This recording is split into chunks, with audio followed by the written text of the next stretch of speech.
Welcome to the podcast, Let the Prophet Speak.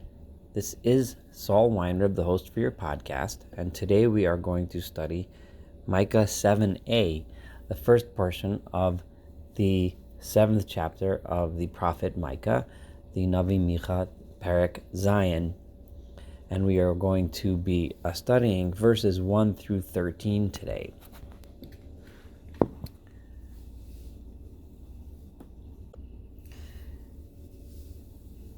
Micah, the prophet Micah, continues his criticism of the people of his time, and the first several verses is a very graphic description of the depravity of the time in which Micah was trying to teach his prophecy and teach his lessons.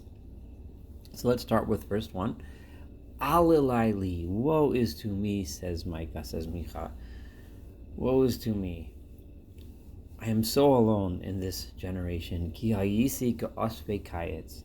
I feel like I am one of those people who are out gathering figs, ke'ololos batzir, or like someone who is harvesting grapes.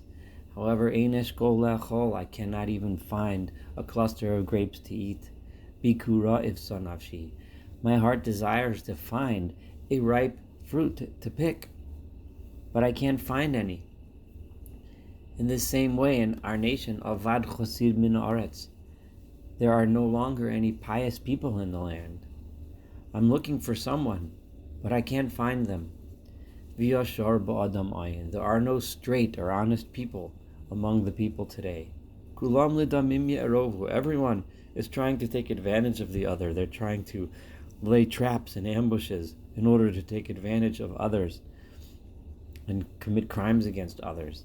Ish etachiu yatsudu chayram. Each person yatsudu chayram. Each person is trying to trap the other in a net in order to take advantage of them. Dishonesty, deceit, lies surrounds me. Al hora kapayim lehitiv. Regarding evil, you have trained your hands, both of your hands, to so well to do evil. You have trained your hands to excel at perpetrating evil. Hasar shoel, the sar, this is the officer in charge of enforcing the law. He asks for favors. V'hashofet bashilum, and the judge, he gets paid off with bribes. V'hagadol dover, and the great one, meaning the political leader, he speaks havas nafsho, he speaks only about what he wants and what's beneficial for him. So all three types of leaders, those that are the enforcers of the law, the police, those that are the judges, and the political leaders, are all in cahoots. Vaye'abituha, and they all ye'abituha. This is a very difficult word to translate, but many of the commentaries describe that the word vaye'abituha means, and they wove it together like an avot. It is from the ayin vet taf, which means a rope, which is woven by three different strands. So the three groups together have woven together a rope that is so strong, the corruption is so strong like a rope. Tovam kechedek, the best one of them is awful, like a sharp thorn. Some say that means that because the thorn that causes so much pain, like the Rashi says, it's like a thorn that gets stuck in the wall and it's impossible to remove. That's how bad they are. Yashar mi mesucha, the most upright of the people today are worse than a barrier of thorns. People would grow bushes on the edges of their field as a fence, as a gate. Mitzapecha pikudascha va'a. On mitzapecha means those. I'm sorry, I skipped the word. Yom mitzapecha, the day that you have hoped for, the day that the mitzapim. Some of the translators, like the Radak, assume this means the false prophets who have told you about all the great things you're going to wait for. That day that you're waiting for, pikudascha va'a. Instead of getting what you're thinking you're going to get, what's going to happen is you're going to be remembered by God for punishment. Ata, now, in other words, envisioning that day as if it was now, tiyeh mevuchasam, that is when you're going to get so confused because you are being led astray. You're led to think that your lives of corruption were going to lead to something good, but you're going to find out that it's going to lead to punishment instead. Here's some advice Micah says, the Navi Micah tells us in this time. People are so dishonest, so selfish, so self-absorbed that you can't trust anyone. Al ta'minu bereya, he says in verse 5. Don't have any faith or trust even in your friends. Al tiftachu ba'aluf. Certainly do not rely on the aluf, the leader, the captain. He's even worse. Misho cheves chekecha. And even from the one who sleeps next to you, that lies next to you in bed, from your spouse, him or herself, shemor pische picha. Watch what you say, because he or she can turn against you in a second. This is how bad it is. This is how deep the dishonesty has become. Kivein minabel av. A son will speak badly and say terrible things and treat badly his own father. Bat kama bi'ima, a daughter will stand up against her mother. Kala b'chamusa, a daughter-in-law against her mother-in-law. Oivei ish, the enemies of a man have become anshe beiso. His own family has become his enemy. This is how deep the dishonesty has become. Va'ani, says Micah, says Micha ba'adonai atzapeh. I don't hope for falsehood. I hope in God. I wait and look for God. Ochila, I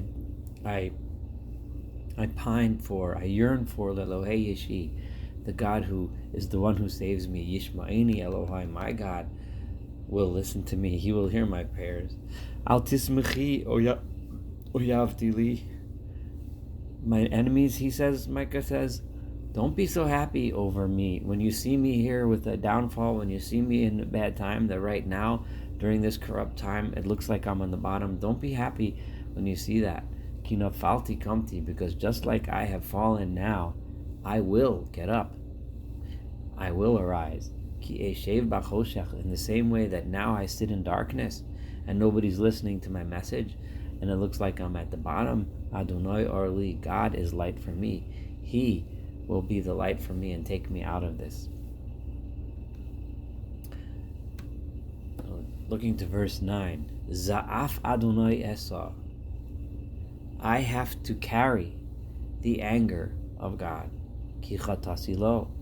Now this, it sounds like in verse 9, is the prophet Micah speaking on behalf of the people of Israel. So it's really, he's speaking as if the people of Israel are speaking. Yes, now we are down, and I have to bear the anger of God, ki chatasilo, because I, meaning the people of Israel, have sinned to him. In other words, when you look at, just like Micah said, that the prophet was at a down time, but God will listen to my prayer and I will get up again. He is now saying the people of Israel can say this to the world as well.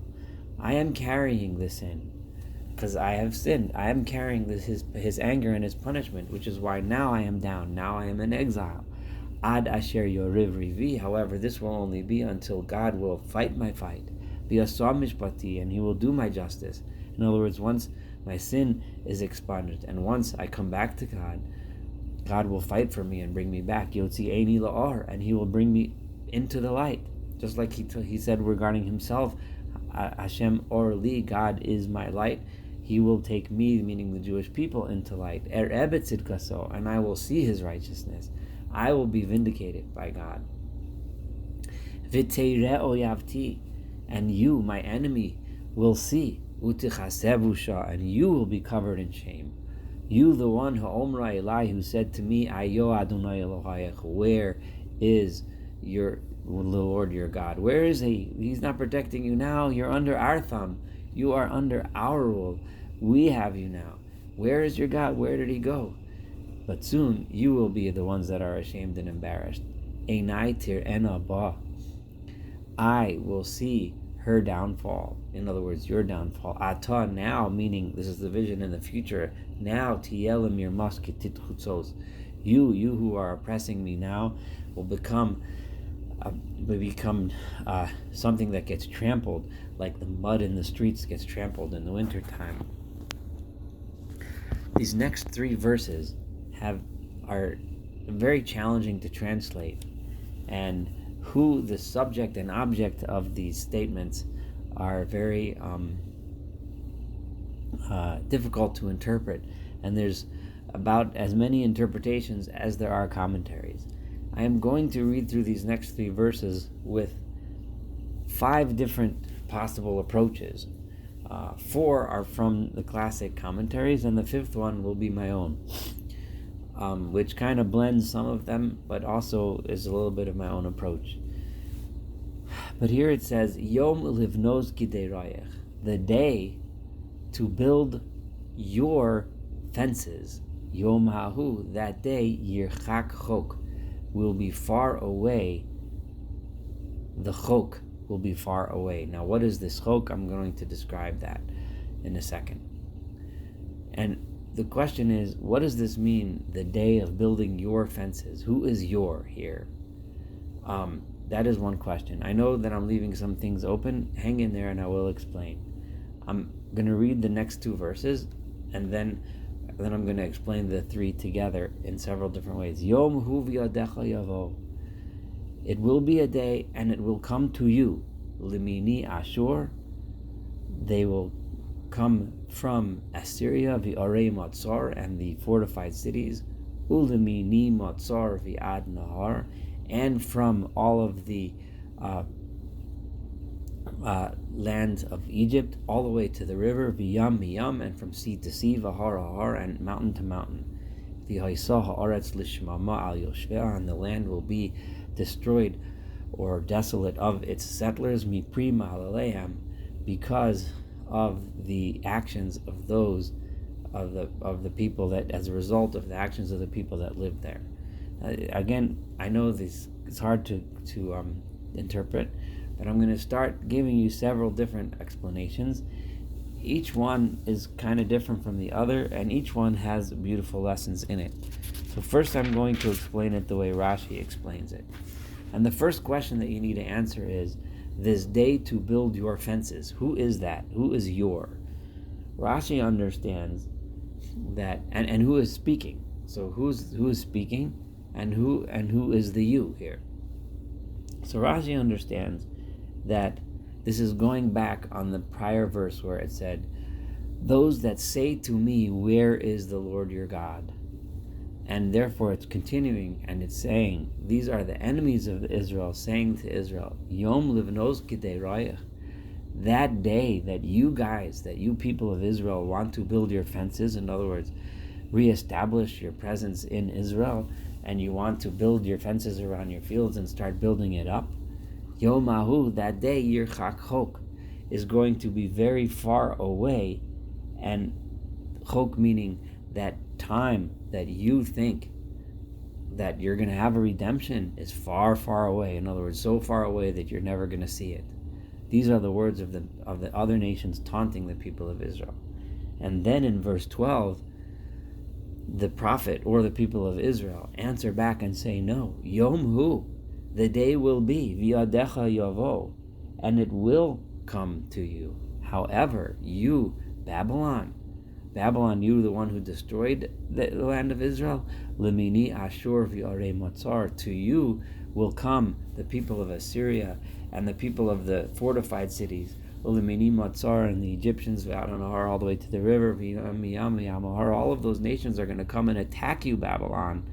V'haisa ha'aretz lishmama al yoshvea, and the land of Babylon will be destroyed of its settlers, mipri ma'alaleim, because of the result of what they did by destroying Israel. This is how Rashi reads these 3 psukim.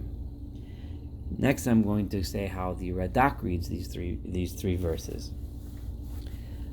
First, he looks at these words. Let's look at verse 11. Yom livnos giderayech, the day to build your fences.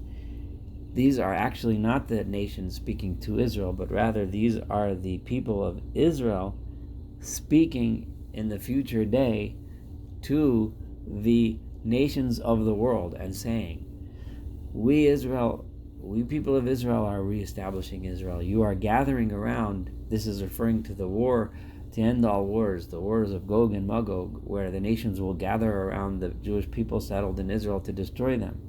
And those nations and the Israel will say, the day that you think you are going to come and build your fences here in Israel, Yom Hahu Yirchak Chok. On that day, you will not win. The laws that you used to oppress us with while we were under your rule in exile, those laws will be far, far gone and far, far away. But rather, Yom Hu V'adecha Yavo. But rather, the day will come, and it will come upon you. Lemini Ashur V'arei Matzor. It will come to all you people of Assyria, all the fortified cities, and and Egypt, to the rivers and the seas and the nation and the mountains. All of you nations will be destroyed. And because of your evil plans, the land will be destroyed, and the land will be desolate. That's how the Radak reads and understands these 3 verses. Now I'm going to read how the Even Ezra reads these 3 verses, and that would be as follows. The one that's speaking is God speaking, and God is speaking to the people of Israel. Yom Livnos Kidei Rayach is saying as follows. The day that God came, or will come, to build your fences in the land of Israel, meaning the day that you, the Jewish people, are coming to rebuild the land and build your fences and resettle the land of Israel, Yom Hahu Yirchak Chok. On that day, the laws of oppression that the other nations put against you, the laws, the heavy taxes and burdens he specifically refers to, that they put upon you, on that day it will be gone, because that will be the day that God is bringing you Livnos Kidei Rayach, to build up your fences. And then he continues and says, the next verse, Yom Hu V'adecha Yavo. There will be the day, and to you the day will come. And who is it that will come? You will come, Limini Ashur. You will come from all of those nations. The people are going to come from Assyria. The people are going to come from the fortified cities that were holding them. The people are going to come from Egypt. From all the way, from one sea to the other sea, and from one mountain to the other mountain. They will all come. That's what it means when it says they will come. It means the people, the Jewish people that are scattered among all those lands will come. And then the rest of the lands will be desolate from its settlers because of what they, as a result of what they have done. This is very similar also to what how the Targum Yonasan, the translation, Jonathan translation, the Targum Yonatan, the Aramaic translation also has a read that's similar to this Even Ezra. Then I'm going to read to you what the Mitsudo says, which is similar to Even Ezra. This is a 4th way of reading these psukim, but a little different as well. He also looks at it as God speaking to Israel and says, Yom Livnos Kidei Rayach, the day that you, people of Israel, are coming to build the land, Yom Hahu, that day, Yirchak Chok, those oppressive laws will be gone. And then he continues, however, in this sense, he veers very much from the Even Ezra. Not that you, the Jewish people, are going to come from being scattered around the world, but rather the day will come, and to you will come all of the people of Assyria, and all of the people from Egypt, and all of the people from the seas, and all the people from the mountains will come to learn from you. That's what they're going to come, not to be destroyed, not the Jewish people being gathered, but all of those nations will be gathered. And this is very consistent with ideas that the prophet Micah has been stating until now. However, v'haita ha'aretz shemama, the land of those people of Babylon who destroyed the people, who destroyed Israel, the ones, and they who did not humble themselves and remained arrogant, they will be destroyed al yushva. This is very similar. We should remind ourselves from Isaiah 14:23, where Isaiah talks about the destruction of Babylon. However, in Isaiah 19 verses 23 and 24, we see something very different when he talks about Assyria and Egypt and Israel being what in the day of the future, all of those nations being together and worshiping God together as a triple alliance. You can look up those verses and see that, but the Metzudos is really going consistent with that and saying all of these nations, Assyria, Egypt, they're all going to come and make peace and learn from you and all worship God together, but the nation of Babylon who refuses to join will be destroyed. Now I am going to read, after reading you these four paths, I'm going to tell you how I read these verses, and I'm offering an alternate explanation, and that would be as follows. First of all, I'm trying to be as consistent as I can with the reading of these verses. From the prior verse 10, we had either the prophet or the people of Israel referring to you, meant you, the nations that are speaking against me, okay? So therefore, in continuation, when it says you, Gidei Royech, here in verse 11, it's most logical to assume that the you is referring to the nations. Now, if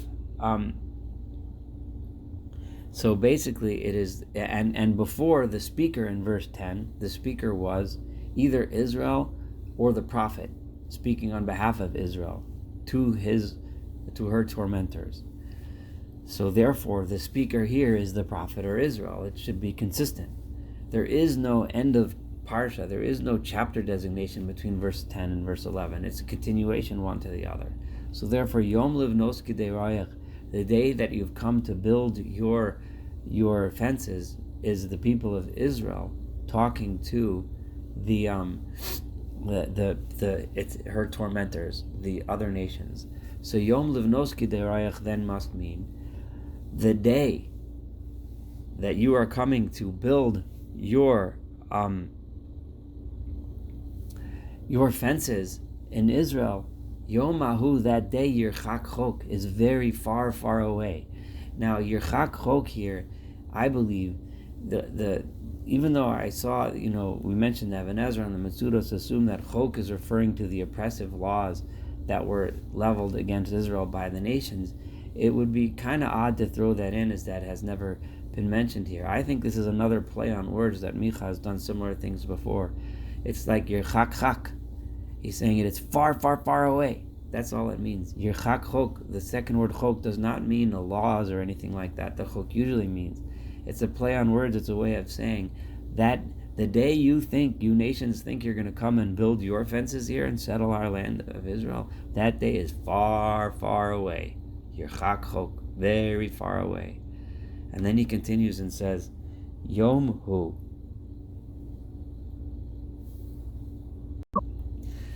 Yomhu, there is yet a day. Yeah, there is true a day. V'yadecha yavo, and it will come to you. I just said the day is far, the day of you building those things, that's far, far away. But there is another day, and that is coming your way. And Lamini Ashur v'yarei Motzar, it's coming to you, Assyria. It's coming to the cities of Egypt. It's coming to the cities, the built-up cities, all the way out to the rivers and all the way from sea to sea and mountain to mountain. And on that day, the